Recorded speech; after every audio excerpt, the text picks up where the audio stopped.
Feel like maybe Blake smelled his kindness, mistook it for weakness, and tried to take advantage and take power. So, yeah. So you believe Blake Lively wrestled control of the film? I think she tried to, yes. Did she succeed in the end? Probably, yeah. I think that there was a massive compromise in terms of Justin's original vision for the film. Blake Lively may have just blown up her own case against Justin Baldoni, and the receipts I'm about to lay out are wild. The clip everybody keeps passing around allegedly tells a totally different story, making it look like her version doesn't line up at all. What she once insisted was rock-solid proof now comes off shaky, like the whole thing could unravel any second, and people online are already calling it a major backfire. This high-profile drama pulled me in fast because the fallout is messy and very public, with some critics even comparing it to past celebrity courtroom chaos.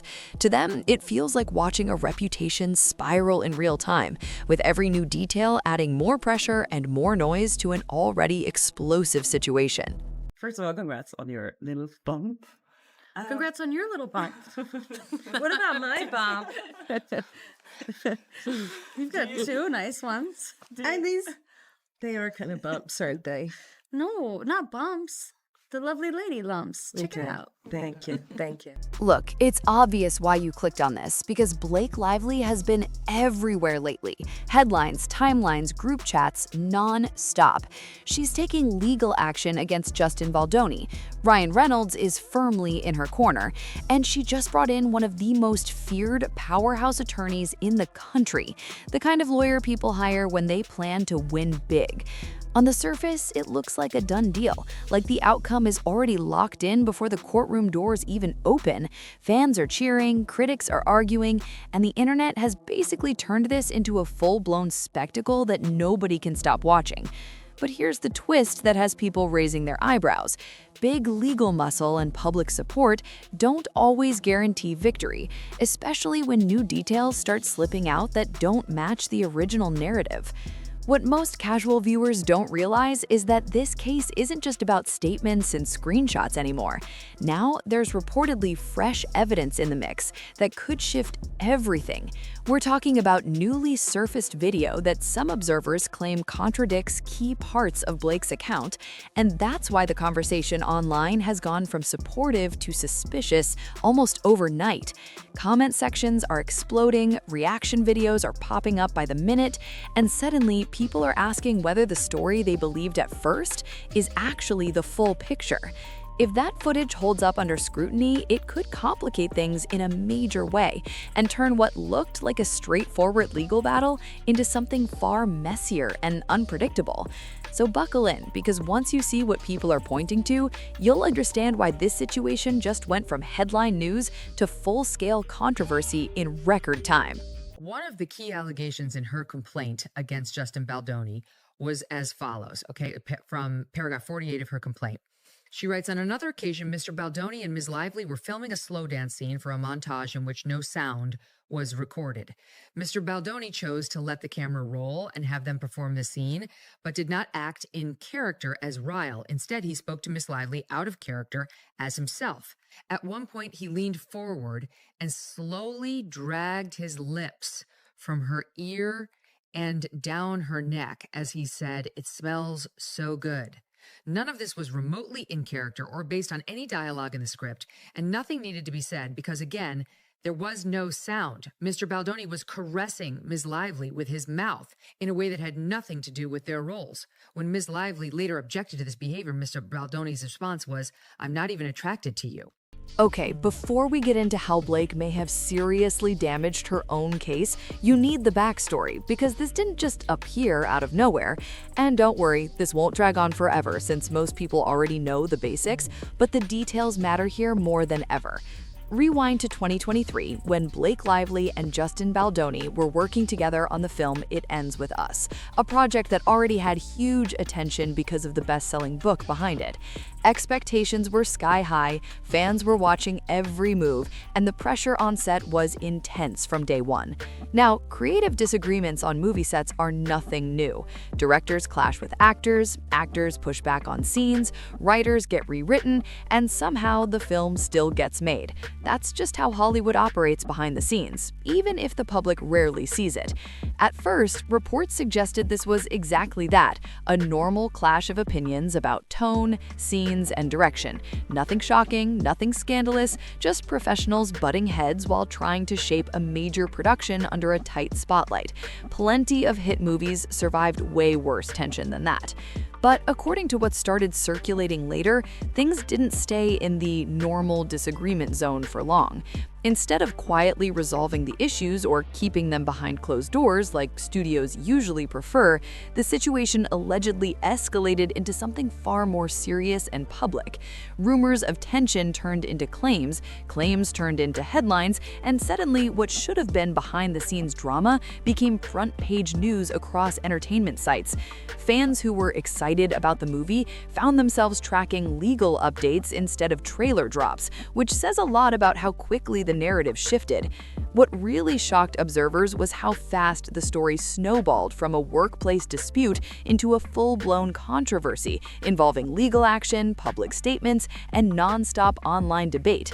One minute it looked like typical Hollywood friction, the next it felt like a high-stakes showdown with reputations on the line. And once that kind of spotlight hits, every past interaction gets re-examined, every rumor gains traction, and every new detail pours gasoline on an already raging fire. Understanding that escalation is key, because without it, the latest developments don't make nearly as much sense. And trust me, what comes next is where things get truly explosive. Now to the legal war between Blake Lively and Justin Baldoni. She's asking for over $160 million in damages. Who and what we stand up for matters. In newly unsealed documents, Blake claims Justin's alleged smear campaign cost her more than $56 million in lost work opportunities, $49 million in endorsements from her beauty brand, $22 million from her beverage companies. Justin's denied Blake's smear campaign claims. Blake later came forward with allegations against sexual harassment against Baldoni, and the claims immediately sent shockwaves through Hollywood. She said he made inappropriate remarks toward her during filming, comments she described as crossing professional boundaries and making the environment uncomfortable. On top of that, she alleged there were unwanted physical advances, moments she says should never have happened on a professional set. Even more troubling, she claimed he intimidated her throughout much of the production, creating what she described as a tense and distressing atmosphere while cameras were rolling. These are not minor complaints. They are extremely serious accusations that can alter careers, finances, and entire productions overnight. And it didn't stop with claims about on-set behavior. Blake also alleged that Baldoni, along with a crisis PR team, orchestrated a deliberate campaign to damage her public image. According to her account, the goal was to discredit her before she could fully speak out, turning public opinion against her and protecting those she was accusing. That's a massive allegation on its own, because it suggests planning, coordination, and intent to influence how millions of people perceive the situation. In essence, she was saying this wasn't just a personal conflict, it was an organized effort to undermine her credibility and isolate her professionally. What made the situation even more intense is that she didn't limit these claims to interviews or online posts. She took formal legal steps, which raised the stakes dramatically and signaled that this was headed into serious territory. Blake filed an official complaint with the California Civil Rights Department, a move that typically precedes or accompanies legal action in workplace discrimination and harassment cases. Not long after, she escalated further by filing a federal lawsuit against Baldoni and his studio, Wayfarer Studios, citing sexual harassment and retaliation. Once federal court is involved, everything changes. Evidence, testimony, timelines, all of it comes under intense scrutiny. At that point, the situation transformed from industry gossip into a full-scale legal battle with enormous consequences for everyone involved. Careers, finances, and public trust were suddenly on the line, and every new development became headline material across entertainment media. Whether people believed her claims or questioned them, one thing was undeniable. This was no longer a private dispute. It was a high-profile case unfolding in front of the entire world. Justin Baldoni, he has fought back yet again. He filed a lawsuit against the New York Times, which we had Brian Friedman on to discuss, saying it had done a defamatory report on Blake Lively's claims that she was allegedly harassed by this guy when they shot the movie It Ends With Us, a film about domestic violence. In that claim, they said the Times distorted the truth. They did not report text messages which were full and complete, which showed a very different meaning than the snippets that Blake Lively put in her complaint. And that what in fact happened was Justin didn't harass Blake. Blake was interested in wresting control of this movie away from Justin, who was the director and the producer. She was just an actress in it, and used threats and coercion and bullying to do it. And to the point where this guy was in the basement at his own movie's premiere. Now, Brian Friedman has filed on behalf of Justin a lawsuit directly against Blake, Ryan Reynolds, and Leslie Sloan, their PR hack. And they're alleging not only did our PR team not hurt Blake or generate a campaign against Blake or do anything to hurt Blake in last August when she came under negative press. That was organic because of her own bad behavior. But you guys were the ones out there generating negative press against Justin. You bullies were the ones who were trying to ruin Justin so you could have your way on all the scenes and all the wardrobe and all the control, and you could feel like the producer and the director when you weren't. But Justin Baldoni wasn't about to stay silent and let those accusations define him. Not even close. Instead of backing down or issuing a quiet statement, he responded forcefully, making it clear he intended to fight the claims head-on. From the moment his side spoke out, the tone of the situation shifted from one-sided allegations to an all-out public and legal showdown. Supporters rallied behind him, critics doubled down, and suddenly the story had two completely opposing versions battling for credibility in the spotlight. According to statements attributed to his camp, Baldoni strongly denied the accusations and insisted that the narrative being presented did not reflect what actually happened on set. His team suggested that key details were being left out or misrepresented, hinting that there was another side the public hadn't heard yet. That alone was enough to send online speculation into overdrive, with people dissecting timelines, past interviews, and behind-the-scenes clips looking for clues. The internet turned into a courtroom of its own, with opinions flying faster than facts. What really escalated things was the legal response that followed. Rather than simply denying the claims in public, Baldoni's side reportedly began preparing a structured defense, signaling that they were ready to challenge the allegations through official channels. Legal experts started weighing in, pointing out that once both sides dig in, cases like this can become long, complicated, and extremely unpredictable. Every statement becomes evidence, every past interaction becomes relevant, and every move gets analyzed under a microscope. At the same time, the professional stakes couldn't have been higher. Projects, partnerships, and public image all hung in the balance, not just for Baldoni, but for everyone connected to the production. In Hollywood, perception can shift overnight, and once a controversy reaches this level, even people on the sidelines feel the impact. Studios get cautious, brands get nervous, and fans start choosing sides like it's a championship match. So instead of a quiet resolution, the situation transformed into a full-scale clash, with both camps digging in and preparing for a drawn-out battle. What began as allegations had now evolved into a high-stakes conflict where reputations, careers, and millions of dollars could all be affected. And once a fight reaches that level of intensity, there's no easy way to walk it back, only forward into whatever comes next. Breaking news, a federal judge in New York dismisses Justin Baldoni's lawsuit against Blake Lively now. It Ends With Us director and star filed that $400 million lawsuit against Lively, her husband Ryan Reynolds, and their publicist, alleging extortion and defamation. Lively's attorneys just said in a statement, today's opinion is a total victory and a complete vindication for Blake Lively, along with those that Justin Baldoni and the Wayfarer parties dragged into their retaliatory lawsuit, including Ryan Reynolds. Then came the moment that made everyone do a double take. Baldoni filed a countersuit for a staggering $400 million. Yes, you heard that right. $400 million, a number so massive it instantly changed the scale of the conflict from serious to absolutely explosive. This wasn't a small defensive move or a symbolic filing meant to send a message.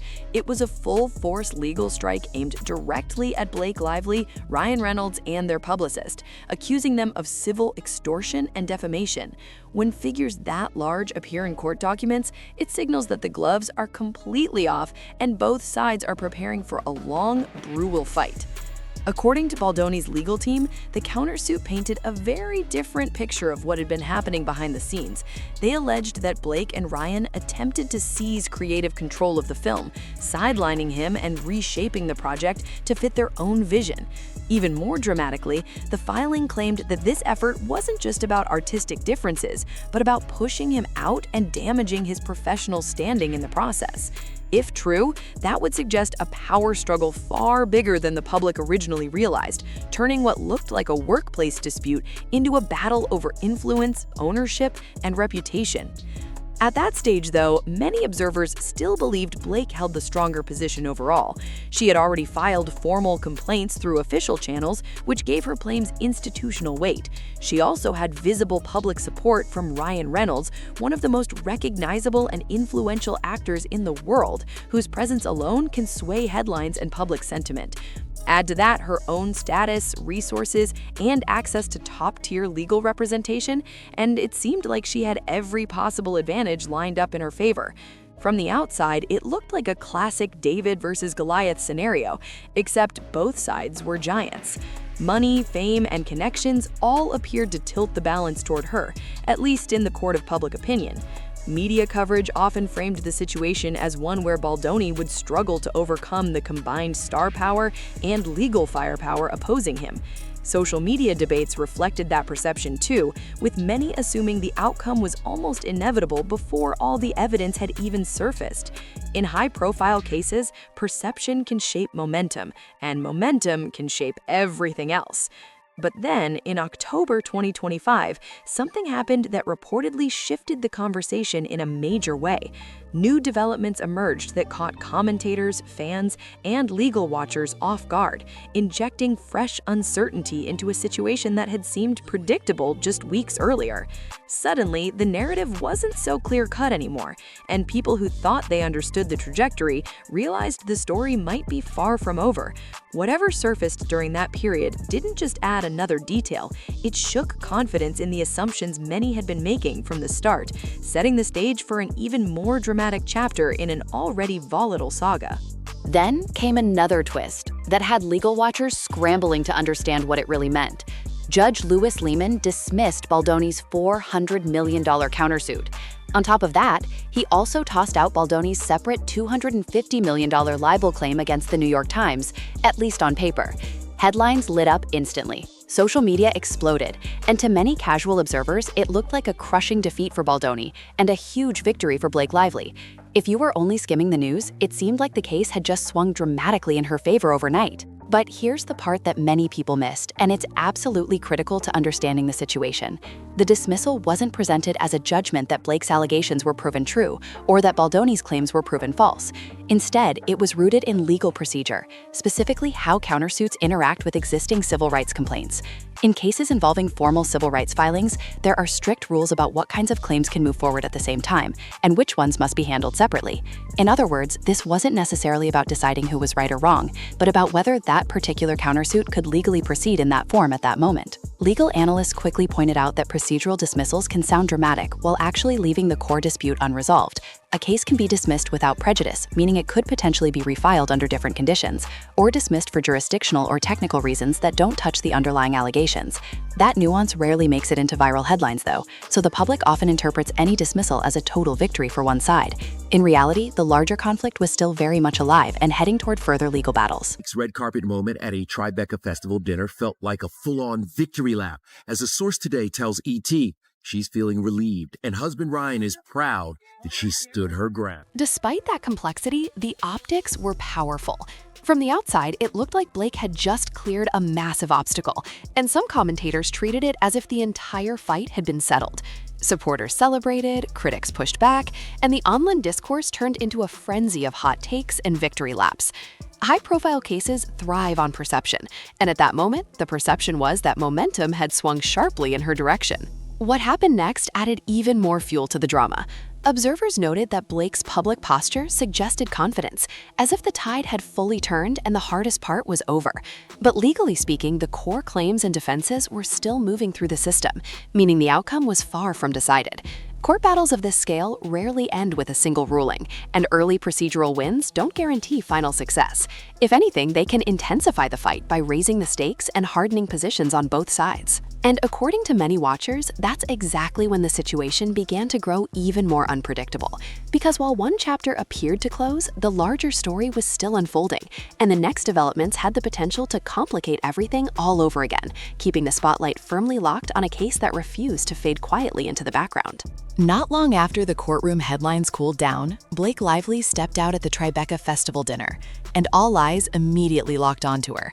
She arrived with a huge smile, glowing under the lights, posing confidently as cameras flashed from every direction. To many observers, she didn't look like someone tangled in a messy legal battle at all. She looked calm, polished, and completely in control, like the storm swirling around her couldn't touch her for a second. Photographers couldn't get enough shots as she moved through the event, greeting people, laughing, and holding that unmistakable red carpet composure. Body language experts online started dissecting every frame, claiming her posture and expression signaled confidence rather than stress. In celebrity culture, appearances matter, and this appearance sent a loud message, whether intentional or not. It suggested resilience, defiance, or perhaps simply a determination not to let controversy dictate her public life. Either way, the visual contrast between legal turmoil and glamorous poise was impossible to ignore. Ryan Reynolds was right there beside her, standing close, smiling, and projecting unwavering support. The two looked united, polished, and completely in sync, which only amplified the spectacle. For fans, it reinforced the image of a power couple standing strong under pressure. For critics, it raised eyebrows, with some questioning whether the celebratory vibe matched the seriousness of the ongoing dispute. When two of Hollywood's biggest names appear together at a high-profile event during a controversy, every gesture gets interpreted, debated, and replayed endlessly. Lively's euphoria is a little premature, and I guess I should tell you what she's saying. She's thrilled. You won't be surprised to hear. She's absolutely thrilled. I'm going to show you a video as she arrived Monday night at the Tribeca Festival. It's the artist's dinner. This is Monday. Here she is. Let's watch it. She's all smiles. She's clearly in a great mood. I mean, she's acting like she won the case in chief against him. She didn't. And nor did the judge find that Justin's allegations are untrue. The judge just said, basically, you can't sue her for allegations she makes in a complaint she filed with the Civil Rights Department.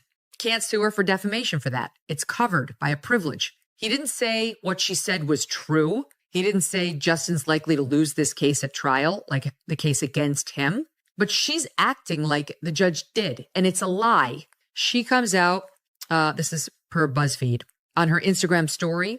She referenced the 19 organizations that wrote amicus briefs in support of her, Friends of the Court. She began, last week, I stood proudly alongside 19 organizations united in defending women's rights to speak up for their safety. Like so many others, I've felt the pain of a retaliatory lawsuit, including the manufactured shame that tries to break us. While the suit against me was defeated, so many don't have the resources to fight back. Okay, she's got $1 billion. Give me a break. I mean, it's absurd that any court would even consider making her pay Baldoni's legal fees, but he does not have $1 billion. Ryan Reynolds made that off of the sale of his liquor company, reportedly, never mind what they've earned as actors. I'm more resolved than ever to continue to stand for every woman's right to have a voice in protecting themselves, including their safety, their integrity, their dignity, and their story. Social media lit up almost instantly. Clips, photos, and commentary spread across platforms within minutes, with users arguing over what her appearance meant. Some praised her for showing strength and refusing to hide, saying public figures shouldn't disappear just because they're facing legal challenges. Others felt the upbeat demeanor looked premature, as if the situation were already resolved, when legally speaking, it was still unfolding. In the age of viral moments, a single smile can spark thousands of opinions and headlines. What made the moment even more striking was the timing. Coming so soon after major legal developments, the outing felt symbolic to many watchers, like a visual statement without a single word spoken. Whether it was simply a scheduled appearance or a deliberate show of normalcy, it dominated entertainment coverage for days. Commentators analyzed outfits, expressions, interactions, everything, searching for hidden meaning in ordinary red carpet behavior. In high-stakes public disputes, perception can shape narrative almost as much as facts do. A confident appearance can be read as strength, strategy, denial, or even relief, depending on who's interpreting it. And that night at Tribeca, Blake didn't just attend an event, she became the event, turning a dinner into a full-scale media moment that kept the controversy firmly in the spotlight, instead of letting it fade into the background. She didn't just step out in public. She also took the message straight to social media, posting a thank you to everyone who supported her during the storm. The tone struck many people as triumphant, almost like she was closing a chapter rather than standing in the middle of one. To some readers, it sounded as if the battle was already over and she had come out on top, while her opponent had been left behind. In high-profile disputes, wording matters, and every sentence gets picked apart for hidden meaning. What raised eyebrows was the timing. The case itself was still moving through the legal system, with major issues unresolved, yet the post carried an air of finality that surprised some observers. Critics wondered whether celebrating too early could backfire, especially in situations where new developments can surface at any moment. Courts don't operate on vibes or public opinion. They run on filings, evidence, procedure, and time, lots of time. Legal processes can stretch for months or even years, and a single ruling rarely settles everything in one sweep. That's why many analysts emphasized that the earlier dismissal didn't determine whether the allegations were true or false. It simply meant that particular countersuit couldn't proceed in that form under the applicable rules. Procedure may sound boring, but in law, it's everything. Miss a requirement, file at the wrong stage, or structure a claim improperly, and it can get tossed regardless of the underlying facts. To legal professionals, that's routine. To the public, it often looks like a decisive victory when it's actually just one technical step in a much longer marathon. Guess what? TMZ has gotten its hands on that video, and you can hear Blake Lively and Justin Baldoni interacting as themselves, knowing that this is all on video and that this is going to be used to create this dance scene, and no such moment is shown. Just watch it. Watch it. That's fine. No, we got romantic. Oh my gosh, we don't shut up. And Emily and I had like... Right. And then says, it smells good. And she says, it's my body makeup. That's her big harassment moment.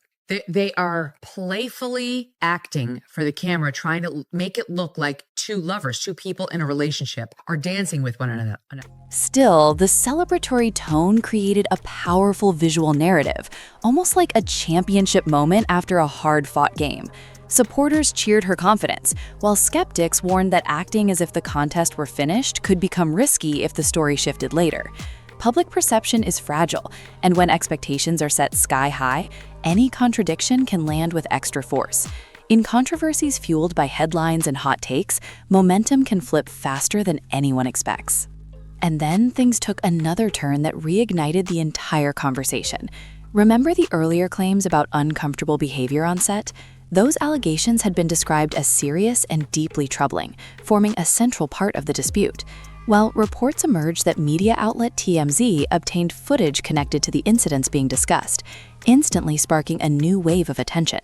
Whenever video enters the picture, speculation skyrockets because people assume they're about to see the unfiltered truth with their own eyes. Suddenly, the focus shifted from statements and filings to what the footage might show, how it would be interpreted, and whether it would clarify or complicate the narrative even further. Comment sections lit up, reaction channels mobilized, and the case surged back into the spotlight with renewed intensity. In high-profile conflicts, a single clip can reshape public opinion overnight, and many watchers felt this development had the potential to do exactly that, sending the story into yet another unpredictable phase. And then came the moment everyone had been waiting for. The footage finally surfaced. People expected something explosive, something that would instantly confirm one side or the other. Instead, many viewers reacted with confusion, saying the clip didn't appear to show any clear misconduct at all. Social media lit up with stunned reactions, hot takes, and endless frame-by-frame breakdowns as people tried to figure out whether they were missing something or if the situation had been overstated from the start.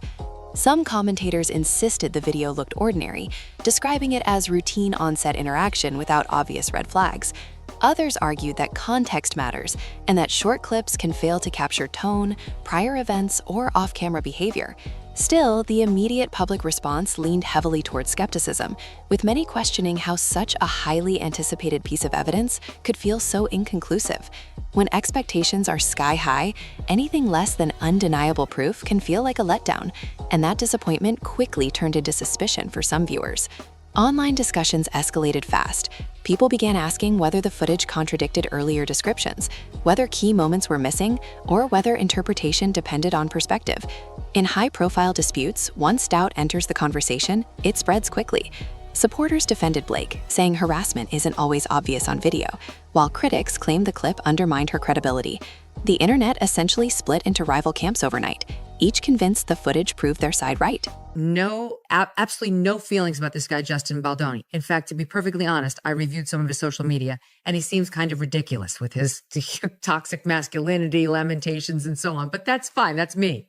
So I'm not on his side. But my point is simply, I just don't see it. In their incendiary complaint, where they're trying to do their best to bash him and the PR team, I don't see that the second loop closed of, and then here's where they did it. It's just all supposition. They don't have these great texts saying, look what I got placed in the New York Post. From a legal standpoint, observers noted that video evidence can be powerful, but rarely tells the whole story by itself. Courts consider testimony, context, corroboration, and expert interpretation, not just what appears in a short recording. Still, in the court of public opinion, visuals carry enormous weight. If something looks ordinary to the average viewer, that perception can dominate headlines, regardless of what lawyers argue behind the scenes. Optics can be just as influential as facts when millions of people are forming snap judgments in real time. The controversy intensified when Baldoni's legal team issued a public statement addressing the clip. While carefully worded, the message suggested they believed the footage supported their position and raised serious questions about the opposing narrative. Legal representatives often speak cautiously, but even restrained comments can ignite major reactions when tensions are already high. News outlets amplified the statement, commentators dissected every sentence, and the debate surged all over again. At that point, the case wasn't just about allegations or filings anymore. It had become a battle over interpretation of a single piece of media seen by millions. Was the footage exonerating, misleading, incomplete, or simply misunderstood? Everyone seemed to have a different answer, and none of them quieted the noise. If anything, the release of the video poured fresh energy into an already volatile situation, proving that sometimes revealing evidence doesn't settle a controversy, it multiplies it. According to statements from Baldoni's legal side, he had made it clear from early on that his goal wasn't to harm Blake Lively personally or professionally. The message coming from his team was that he wasn't out to sabotage her career, drag her reputation through the mud, or win some kind of public vendetta. Instead, they framed his actions as a defensive response, an attempt to push back against what he considers false or damaging claims. In high-stakes disputes, that distinction matters because it shifts the narrative from offense to self-protection. Public reaction, however, has been anything but calm.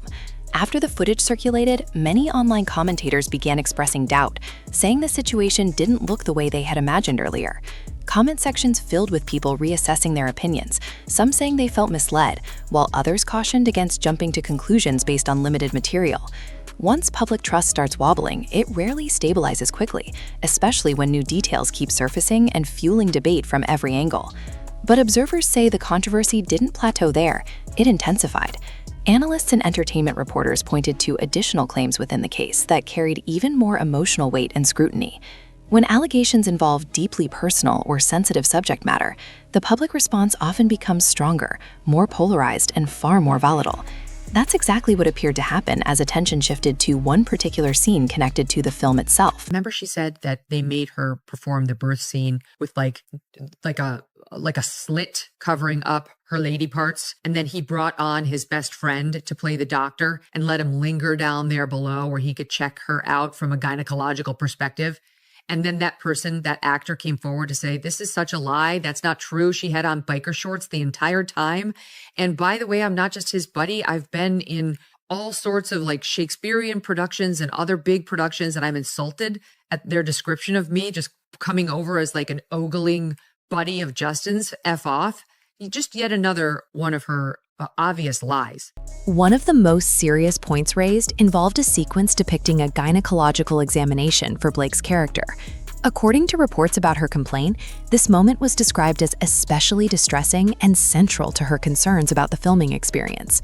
Scenes involving intimate medical situations are already delicate to portray, requiring strict protocols, coordination, and consent measures on professional sets.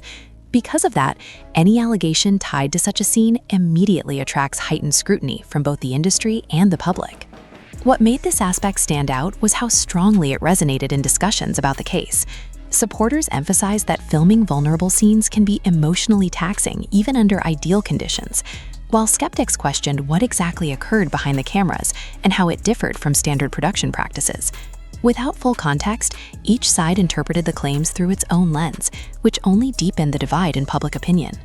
As coverage expanded, commentators suggested this portion of the dispute could become a pivotal point, not only because of its seriousness, but because it touches on broader conversations about safety, boundaries, and accountability in filmmaking. When a case intersects with issues that extend beyond the individuals involved, it tends to gain momentum far beyond typical celebrity drama. Suddenly, it's not just about two people in conflict, it's about industry norms, trust, and how stories are told both on-screen and off. All of that meant the situation remained anything but settled. Instead of fading, the controversy kept evolving, with each new detail reshaping how people understood the stakes. And if observers were right, the developments connected to that particular scene had the potential to influence the direction of the entire case moving forward, keeping the spotlight fixed firmly on what would come next. Brian Friedman and Justin Baldoni are going to win this case. You don't have to take all 20 of her allegations. Pick your top 4, right? And show. You don't have to take Baldoni's word on the birth scene. Listen to Adam Monshine, who is telling you he was there. And by the way, here are the raw film outtakes from the whole thing, where you can see she is wearing black shorts. She does not have just a thin piece of fabric separating her genitalia from everybody there. And let's sit and listen to her alleged multiple requests for a cover, which everyone blew her. I bet it's... Blake also claimed that during this scene, she wore only what she described as a slit-style covering over her private area, saying the actor playing the doctor, who she noted was close to Baldoni, could supposedly see everything, leaving her feeling exposed and extremely vulnerable during filming. The way she told it made the situation sound deeply uncomfortable, like basic protections weren't there when they absolutely should have been on a professional set. That's a very serious claim, because if something like that truly happened, it would be completely unacceptable by industry standards. No performer should ever feel exposed or unsafe while filming an intimate scene, especially one involving a medical context. But then, the actor who played the doctor spoke out publicly, offering a very different version of events that directly challenged Blake's account. Lively is making a strategic legal move as her courtroom battle with Justin Baldoni inches closer. Blake Lively has brought on powerhouse attorney Sigrid McCawley, best known for representing Jeffrey Epstein's victims, ahead of her highly anticipated trial against Justin Baldoni. According to People, McCawley will focus on public and media communications tied to the case, joining Lively's existing legal team as they prepare for proceedings in New York. In a statement, McCawley said the case centers on a woman standing up against a hostile work environment, while Lively's attorneys praised her experience, quote, speaking truth to power. He said Blake was actually wearing biker shorts during that scene. Not a thin strip of fabric, not anything see-through, but full biker shorts, designed to cover everything completely. According to his account, she was protected the entire time, with standard wardrobe precautions in place to prevent exposure during filming.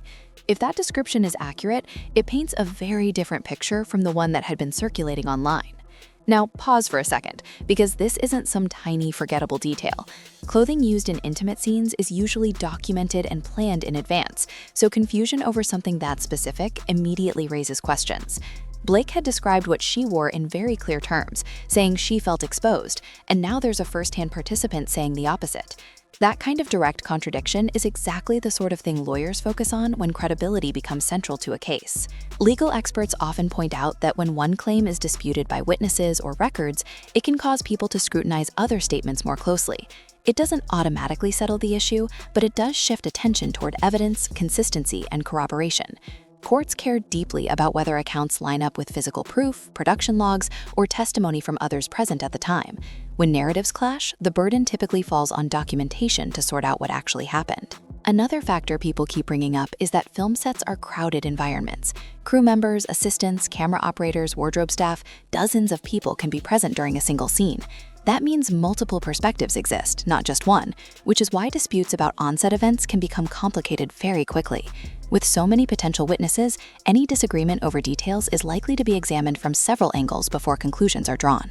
At this stage, observers say the controversy has shifted from emotional claims to a battle over specifics: what was worn, who was present, what protocols were followed, and what evidence can verify each version.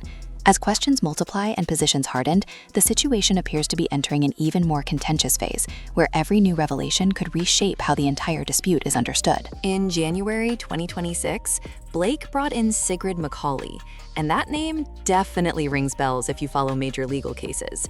Sigrid is widely known as a high-profile attorney who represented victims connected to Jeffrey Epstein, someone with serious courtroom experience and deep connections.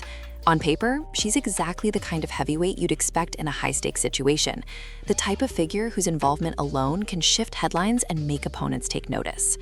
But here's the part that surprised a lot of people. Reports indicated she wasn't stepping in to argue motions, question witnesses, or lead the legal strategy in court. Instead, her role was focused on crisis communications, essentially helping manage public messaging and media pressure while the legal process continued separately. In major controversies, that kind of support isn't unusual, because reputation battles often play out just as fiercely as courtroom battles. What fueled debate online was the comparison to earlier accusations about Baldoni's team. Blake had previously suggested that hiring crisis PR signaled an attempt to control the narrative or influence public perception.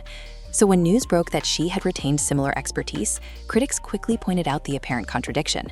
Supporters, however, argued that once a dispute reaches global headlines, almost anyone in that position would seek professional guidance to handle nonstop media scrutiny. Happening, to the extent you can tell us, with Taylor Swift, because there was some reporting that you wanted to get the text messages between Blake Lively and Taylor, and that there was a potential for subpoenaing Taylor Swift, in this case, via document subpoena to get her texts and possibly even a deposition.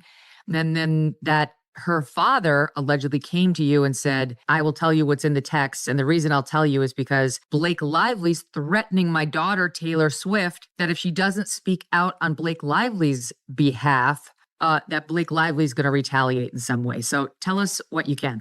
Sure. Just out of respect for, people that aren't parties to the lawsuit, there's not a whole lot that I can get into. But I think that people who are relevant to the case and people who, have otherwise been with people from the beginning of the case, side by side, shoulder by shoulder, are potentially witnesses in the case. And so, those are things that we need to look into. Those are things to see, what, in addition to what we know already, we need, and then to move forward and obtain that discovery. There's a short leash on how far we can go with discovery. I think the judge has made it very clear that third parties need to be directly relevant to claims, and we think certain third parties are directly relevant, but it's just whether or not you need that evidence in addition to what you have already. Public reactions split almost instantly. Some people saw the move as strategic and sensible, noting that celebrities operate under relentless attention, where a single misstep can spiral worldwide. Others framed it as ironic, saying it blurred the line between defending oneself and shaping perception. In the court of public opinion, consistency matters, and any perceived double standard becomes instant fuel for commentary, memes, and heated debates. The discussion didn't stop there, though. Attention soon shifted to Blake's high-profile friendships, especially her long public bond with Taylor Swift. The two have appeared together for years, attending events, celebrating milestones, and openly supporting one another, making their connection one of the most visible celebrity friendships in recent memory. Because of that visibility, observers began speculating about whether the controversy could spill over into that relationship as well. When major disputes intersect with equally famous circles, the ripple effects can grow quickly. Fans analyze every interaction, every absence, every social media move, searching for clues about who stands where. Suddenly, what began as a legal conflict starts touching other narratives, other reputations, and other headlines. And with two of the most recognizable names in entertainment linked by friendship, even subtle developments can ignite enormous attention, pushing the story into an even more unpredictable and intensely watched phase. Superstar Taylor Swift says she won't be deposed in the ongoing legal battle between actress Blake Lively and actor Justin Baldoni. The judge in the case ruled Baldoni's attorneys waited too late in the proceedings to file an extension requesting Swift be deposed. Lively and Swift are friends. Lively is suing Baldoni over claims of sexual harassment and retaliation. Rumors have started swirling that Taylor Swift's father could be willing to provide private messages between Taylor and Blake to Baldoni's legal team, and the alleged reason has people completely stunned. According to these unverified claims, Blake supposedly pressured Taylor to publicly support her in the lawsuit, with talk of releasing years of personal messages if that support didn't happen. If true, that would turn a private friendship into something far more complicated and explosive. There are also whispers that Blake may have asked Taylor to delete certain conversations, which has fueled even more speculation online. Critics argue that requests like that can look suspicious, while others point out there could be many innocent explanations that outsiders simply don't know about. In situations involving private communications, context matters a lot, and rumors rarely capture the full picture. To be clear, none of this has been confirmed, and it remains firmly in the realm of speculation. Still, the mere existence of these stories has added another layer of drama to an already intense situation. When high-profile friendships intersect with legal battles, even unproven claims can dominate headlines and shape public perception overnight, keeping the spotlight blazing and the conversation louder than ever. The ongoing civil trial between film stars Blake Lively and Justin Baldoni has been postponed by 2 months. Originally set for March, a New York judge is changing the trial date to May 18th. Sources say the decision was made to accommodate other criminal cases on the docket. And here's what we know for sure. Taylor Swift has made it crystal clear that she reports say Taylor Swift will not be deposed in this case, meaning she won't give sworn testimony and is keeping her distance from the legal fight entirely. That decision has sparked a wave of speculation, with people trying to read between the lines and figure out what it means for both sides. In high-profile disputes, even someone choosing not to participate can become a headline all on its own. Some observers wonder whether a close friend stepping back suggests caution, legal advice, or simply a desire to avoid being pulled into a messy public battle. Others argue it proves nothing at all, pointing out that celebrities often avoid testimony unless absolutely required, because of privacy concerns and massive media attention. Silence can be interpreted in 100 different ways, depending on who's doing the talking. There's also ongoing curiosity about whether private messages could surface at some point, and what they might reveal, though that remains purely speculative right now. If anything were released, it would instantly dominate news cycles and social platforms, potentially shifting public opinion yet again. With so many unanswered questions and moving parts, the big issue now isn't what already happened, it's what comes next and how the timeline of this case could unfold from here. We're looking at Blake Lively's January 22nd hearing in the Southern District of New York, where Justin Baldoni is asking the court to dispose of her claims on summary judgment without a jury trial. Procedurally, Lively has active claims alleging a hostile work environment, retaliation, and reputational harm arising from the It Ends With Us production and fallout. Baldoni and Wayfair, Baldoni's company, deny liability and have now moved for summary judgment on her remaining causes of action.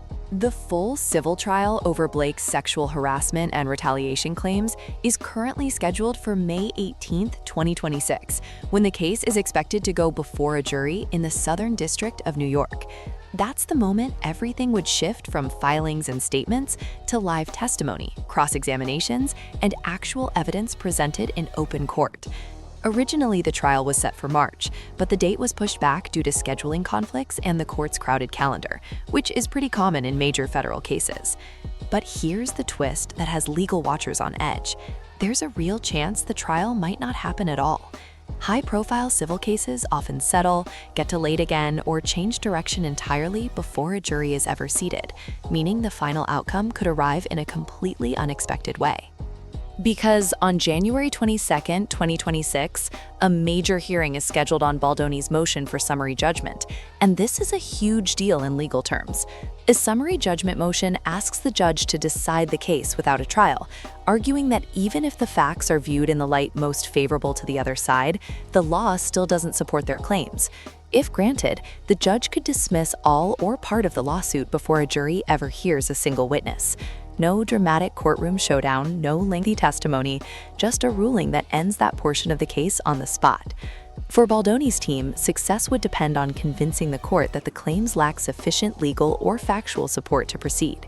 That doesn't require proving everything one way or the other beyond doubt. It requires showing there is no genuine dispute of material fact that needs a jury to resolve. These motions are common in civil litigation, but they're difficult to win in complex, high-profile cases where both sides present competing evidence and interpretations. Public commentary has pointed to disputed details, including footage, witness accounts, and descriptions of certain scenes, as factors likely to be argued in filings. Each side is expected to frame those same pieces of information very differently, emphasizing what helps their position while challenging the reliability or context of the other's version. Courts, however, focus on admissible evidence and legal standards, not social media narratives, which means the outcome can diverge sharply from public opinion. Another element shaping perception is Blake's public image. Over the years, various stories, both positive and critical, have circulated about her personality and working style, as happens with many longtime celebrities. Supporters say past anecdotes are irrelevant to the legal issues, while critics argue they influence how audiences interpret new allegations. Reputation doesn't decide court cases, but it can shape the broader conversation surrounding them. Observers also note that actions taken during the dispute, such as hiring communication specialists or making public statements, are being scrutinized through competing lenses. One side may present those moves as prudent damage control, while the other portrays them as strategic narrative management. In high-visibility conflicts, nearly every decision becomes part of the story, whether it has legal weight or not. So the big question now isn't just who is right, it's what the judge will decide and how that ruling will reshape the road ahead. Do you think the case is heading toward a courtroom battle, a pretrial resolution, or something no one sees coming yet? Share your take below, because this situation keeps evolving fast, and the next development could change everything all over again.